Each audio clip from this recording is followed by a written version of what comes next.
संगवारी हो, राम राम, जय जोहार, जय छत्तीसगढ़। मेरा नाम शेखर है।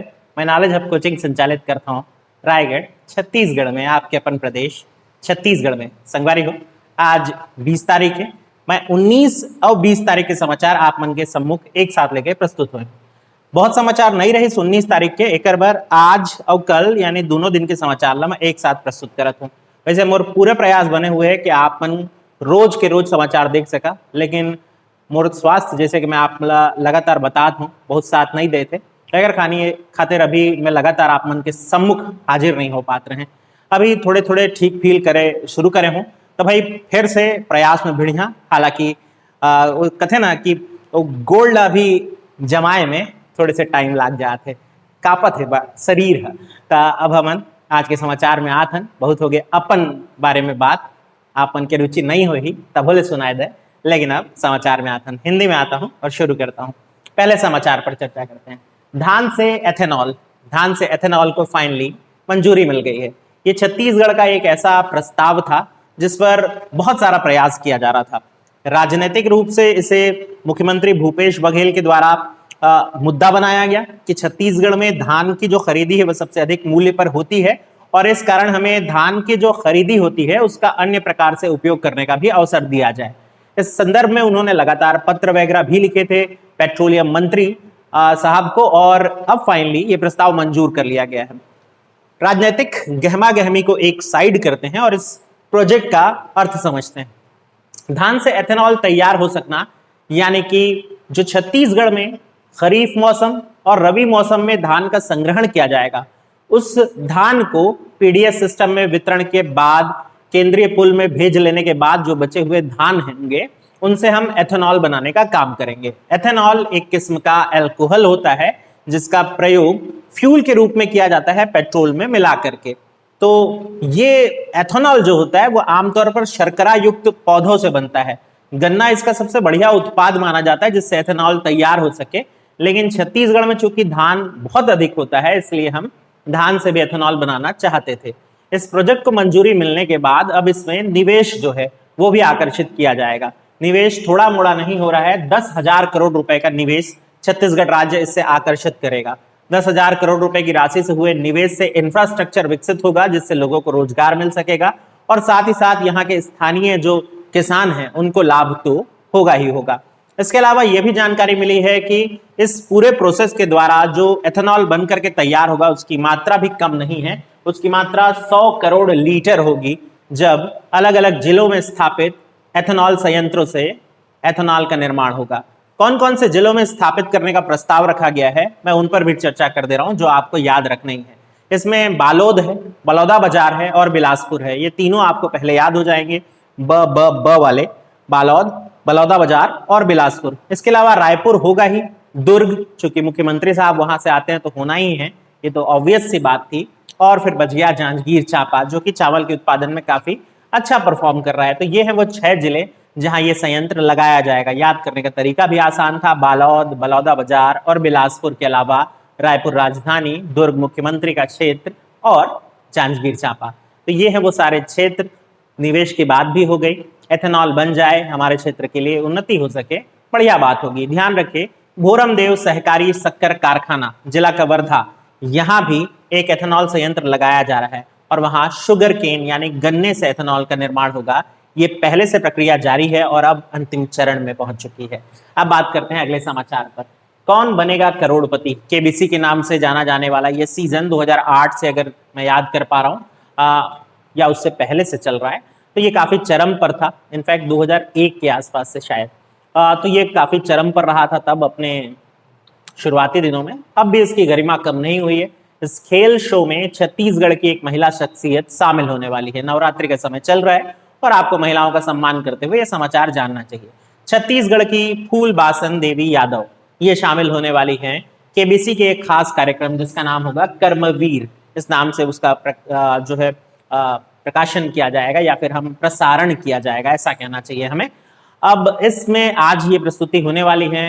ये फूलबासन देवी सकुल देहान क्षेत्र जिला राजनांदगांव से संबंध रखती हैं। महिला स्व सहायता समूह चलाती हैं मां बमलेश्वरी देवी के नाम से, यानी मां बमलेश्वरी देवी महिला स्व सहायता समूह के माध्यम से ये उस क्षेत्र की महिलाओं के सशक्तिकरण का कार्य कर रही हैं। आपको इनके बारे में और भी जानना चाहिए कि वो शख्सियत नहीं है जिन्होंने इससे पहले भी राम कोठी नाम की एक, या माई की कोठी नाम की एक संस्था बनाई थी, जिसमें दो दो मुट्ठी चावल वो एकत्रित करती थी और ऐसे गरीब, बेघर, असहाय लोगों की सहायता करती थी जिनको और कोई सहायता देने को तैयार नहीं होता था। इनका व्यक्तिगत जीवन भी काफी संघर्ष से भरा हुआ रहा है, हमें उस पर अभी चर्चा नहीं करनी है। हम वापस आते हैं और मुद्दे को समझते हैं कि हमें हमारे करंट अफेयर्स की दृष्टि से क्या याद रखना चाहिए। फूलबासन यादव पद्मश्री सम्मान से सम्मानित हैं। छत्तीसगढ़ के लिए पद्मश्री जीतने वाली ये महिला, इनको सम्मान प्राप्त हुआ था साल 2012 में। जिस साल इन्हें यह सम्मान प्राप्त हुआ था उस साल छत्तीसगढ़ की एक और महिला शख्सियत को यह सम्मान प्राप्त हुआ था, शमशाद देवी या शमशाद बेगम।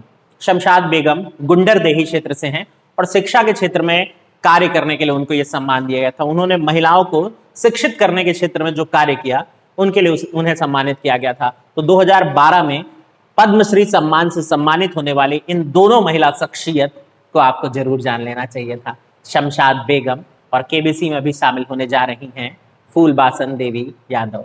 अब बात करते हैं अगले समाचार पर। बतकम्मा गौरी पूजन। बतकम्मा गौरी पूजन छत्तीसगढ़ अंचल की एक परंपरा है। वैसे ये परंपरा छत्तीसगढ़ में तेलंगाना से प्रभावित होकर के आई है, यानी आंध्र प्रदेश वाले हिस्से से प्रभावित होकर के आई है। अब तेलंगाना निर्माण के बाद हम तेलंगाना की परंपरा कहते हैं इसे। बतकम्मा गौरी पूजा का आयोजन नवरात्रि के 9 दिनों के बीच किया जाता है। अपने क्षेत्र के खुशहाली के लिए महिलाएं व्रत, त्योहार का आयोजन करती हैं। माई जसगीत आदि गाए जाते हैं और यह आयोजन हो रहा है भोपालपट्टनम यानी जिला बीजापुर, जो कि लगा हुआ हिस्सा है तेलंगाना क्षेत्र से। तो भाई इस पूजन को याद रखिए। माता गौरी की पूजा की जाती है 9 दिन नवरात्रि के अवसर पर। नाम है बतकम्मा गौरी पूजन।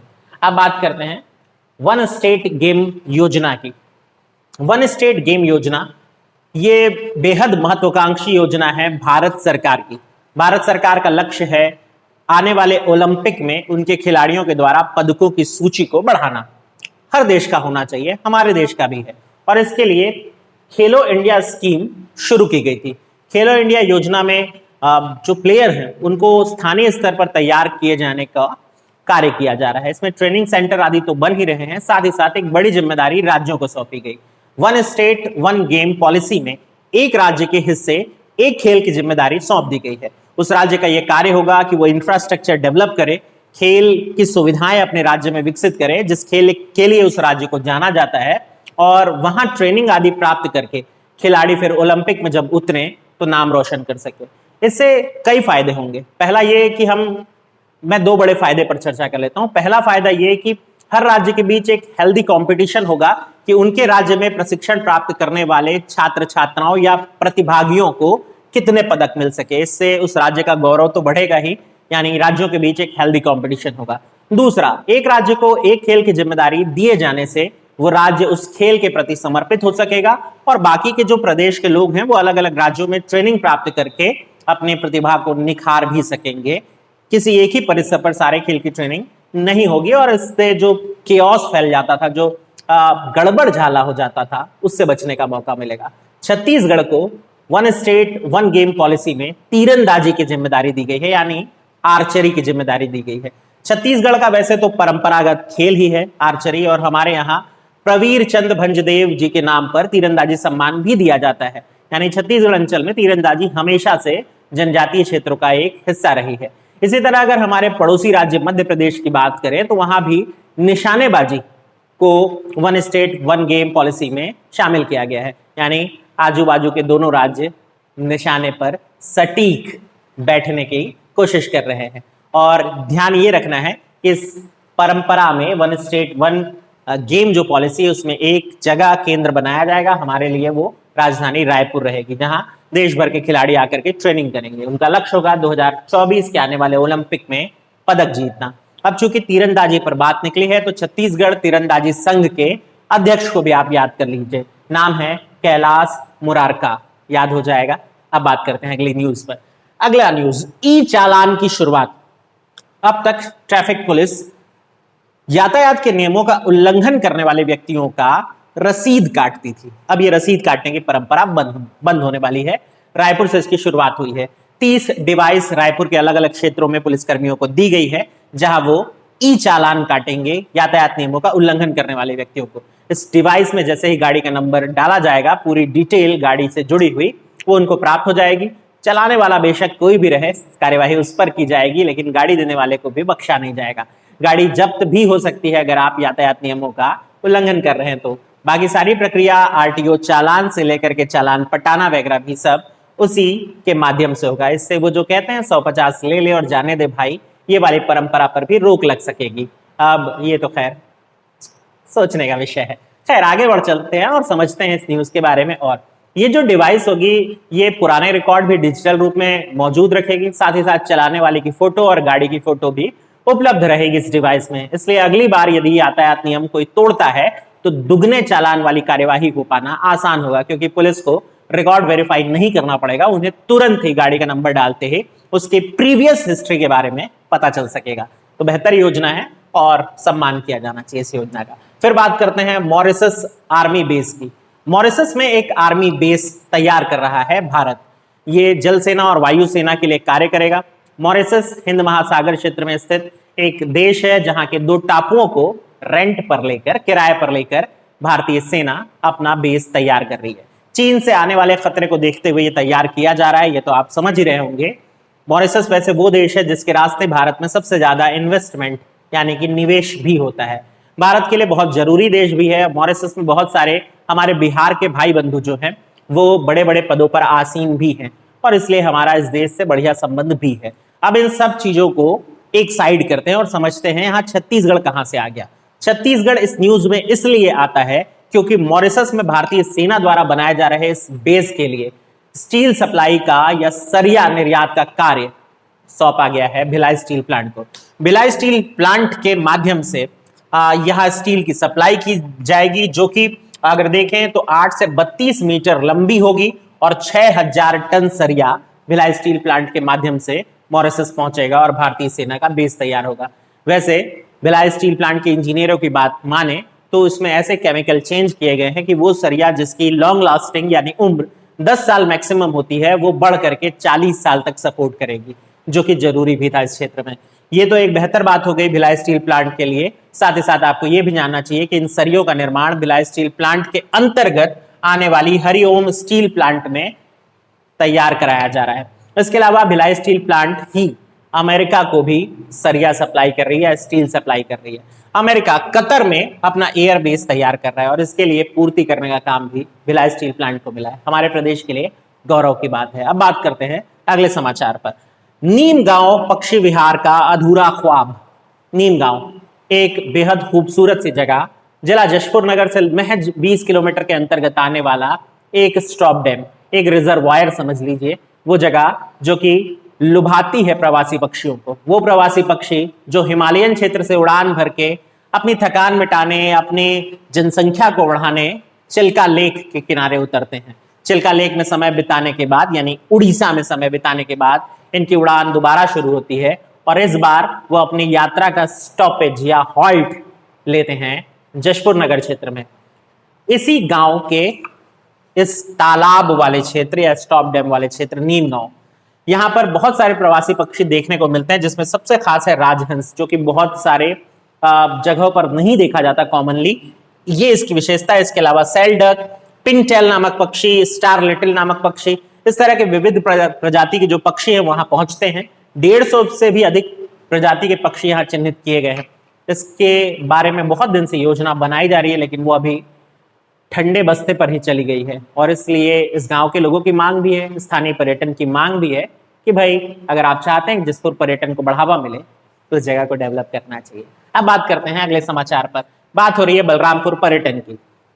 हाल फिलहाल में सरगुजा संभाग में पर्यटन को लेकर काफी जागरूकता देखी गई और इसी कड़ी में बलरामपुर को चुना गया है पर्यटन क्षेत्र के रूप में विकसित करने के लिए। बलरामपुर के 2-3 स्थान हैं जिन पर काफी चर्चा हो रही है, जिसमें पहला है कंदरी जलप्रपात, जो कि काफी दिनों तक प्रकृति की गोद में रहा लेकिन लोगों की नजरों में नहीं रहा।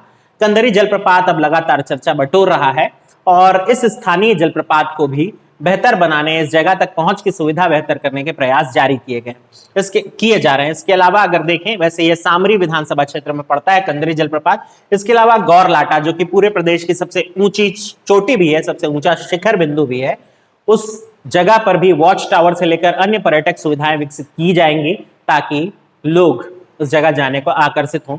बलरामपुर का टूरिज्म जो है उसे सरगुजा टूरिज्म के बराबर लाने का प्रयास किया जा रहा है। मैनपाट की तर्ज पर इसे भी विकसित करने का प्रयास किया जा रहा है।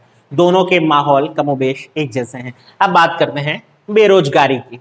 बेरोजगारी पर वैसे तो दिन भर चर्चा की जा सकती है, पर वर्तमान में जो समाचार आया वो काफी चर्चा बटोर कर ले गया। बेरोजगारी दर पर एक सर्वे हुआ। यह सर्वे करने वाली संस्था थी centre for monitoring Indian economy. Centre for monitoring Indian economy 1976 में स्थापित हुई यह संस्था है जो लगातार देश में सर्वे करते रहती है बेरोजगारी के हालात पर। और इसने अभी सर्वे रिपोर्ट में यह कहा है कि सबसे बेहतर राज्य बेरोजगारी के मामलों में असम है, जहां बेरोजगारी का प्रतिशत दर मात्र 1.2% है। यानी असम में महज 1.2% की बेरोजगारी इन्होंने बताई है, जबकि छत्तीसगढ़ यानी हमारे प्रदेश में महज 2% बेरोजगारी दर बताई है। ये सितंबर 2020 की रिपोर्ट के अनुसार उन्होंने चर्चा की है। देश की बेरोजगारी दर को भी महज 6.8% ही बताया गया है, जो कि एक और सोचने का विषय है। अब यहां हमें यह जान लेना होगा कि तमाम इस तरह की खबरों के बीच, जहां मुख्यमंत्री खुद इस बात का प्रचार करते हुए दिखाई दिए और नीचे लोग ये कमेंट करते हुए दिखाई दिए कि मैं अगर बेरोजगार हूं तो बेरोजगारी की प्रतिशत इतनी कम कैसे हो सकती है। यहां हमें बेरोजगारी को थोड़ा समझ लेना चाहिए। बेरोजगारी अपने आप में अपनी परिभाषा खुद कहता है। बेरोजगारी मुख्य रूप से दो तरह की होती है, जिसमें ऐच्छिक और अनैच्छिक दोनों चीजें शामिल होती हैं। यदि कार्य की सुविधा उपलब्ध होने के बाद भी, कार्य की संभावनाएं होने के बाद भी कोई कार्य नहीं करना चाहता, इसे ऐच्छिक बेरोजगारी कहते हैं और इसे काउंट नहीं किया जाता। ध्यान रखें। दूसरी होती है अनैच्छिक बेरोजगारी। आप योग्य हैं, आपके पास योग्यता है और आपको योग्यता के अनुरूप काम नहीं मिल रहा, तो ऐसी स्थिति में अनैच्छिक बेरोजगारी कहा जाता है। अब बेरोजगारी की प्रॉपर परिभाषा पर आते हैं, जिसे भारतीय सरकार सहित तमाम राज्य सरकारें मानती है। काम की सुविधा उपलब्ध होने के बाद भी कर्मशील जनसंख्या यानी काम करने योग्य जनसंख्या यदि काम नहीं कर रही है, काम प्राप्त नहीं कर रही है, ऐसी स्थिति को बेरोजगारी की स्थिति कहा जाएगा। यहां पर हमें अवस्था पर बात कर लेनी चाहिए। 15 वर्ष से लेकर 59 ईयर तक की एज की कार्यशील आबादी को यहां ध्यान में रखा गया है। ध्यान रखिए, बेरोजगारी का प्रतिशत निकालते वक्त हम इन चीजों पर बहुत ध्यान रखते हैं कि कौन कौन व्यक्ति इस रेंज में आ रहे हैं। इससे कम को नहीं गिन सकते, इससे अधिक को आप नहीं गिन सकते। इस आधार पर बेरोजगारी के आंकड़ों की गणना की जाती है। यानी कि राज्य के बेरोजगारी में इनका जो है रोल काउंट किया जाता है। यही वो लोग हैं जो रोजगार पाने के योग्य माने गए हैं, इसके अलावा नहीं माने गए हैं। अब बात करते हैं बेरोजगारी की दशा पर इस तरह के आंकड़े क्यों सामने आते हैं। भाई, जब राज्य सरकार या केंद्र सरकार कोई योजनाएं चलाती हैं, फिर चाहे वो मनरेगा के तहत चलाई जाने वाली योजना हो या अलग अलग और सरकारी गैर सरकारी संसाधनों के द्वारा चलाई जाने वाली योजनाएं हों, जिनमें लोग कार्य प्राप्त कर सकते हैं, अगर उसके बाद भी लोग कार्य में नहीं लगे हैं तो वो काउंट नहीं होते हैं। और यही मानना है बहुत सारे विरोध करने वाले लोगों का, जो कि सही भी दिखाई देता है, क्योंकि हम वो लोग जो पढ़े लिखे हैं, जो अपनी योग्यता के अनुसार नौकरी ढूंढ रहे हैं, वो अनैच्छिक बेरोजगार नहीं होना चाहते। तो सरकार भले ही ये आंकड़े प्रस्तुत करते रहे, वो लोग जो सच में बेरोजगार हैं वो इन आंकड़ों को ठोकर मारते ही रहेंगे। उम्मीद करते हैं राज्य प्रशासन अपनी नींद से जाग जाए और जल्द ही वैकेंसी फिर से लौट करके आए। मैं समझता हूं कि कोविड के दौर में ये मुश्किल है, लेकिन असंभव नहीं। तो मुलाकात करेंगे अगले न्यूज वीडियो के साथ। तब तक क्या करना है, ध्यान रखना है अपना और अपनों का। कोरोना समाप्त नहीं हुआ है।